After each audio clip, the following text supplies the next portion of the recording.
सलामुअलैकुम, के हाल चाल हैं? वाल वदे हो, सलाम का जवाब ही दिता करो तुहाडे सोहणे नबी दी सुन्नत है। ते गल ये करनी है जो खुदा दी कसम है, जेले बंदा आयतुल्ला खामेनी साहब नूं वेखदा है ना, बंदे दा हाँ इत्थों ठर वहिंदा। ते अमरीका इसराइल दे विच बैठे हुए कुछ बदमाश लोग अगा दी जान नूं धमकी दे रहे हैं।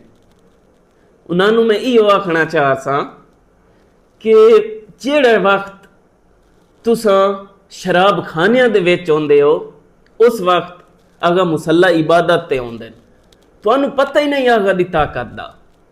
आगा पूरी उम्मत मुसलमां नूं लीड कर रहे हैं, पूरी उम्मत मुसलमां दे दिलां च वसदे ने। ते अगर कोई भी तुसी ऐसी गलती करे सो, कोई भी ऐसा खराब काम करे सो, तो पूरी उम्मत मुसलमां तुहाडे कोल जवाब मंगसी। इंशाअल्लाह साडा आगा नूं तुसां कुछ नहीं आख सकदे और इहदी जुरत भी न करिया।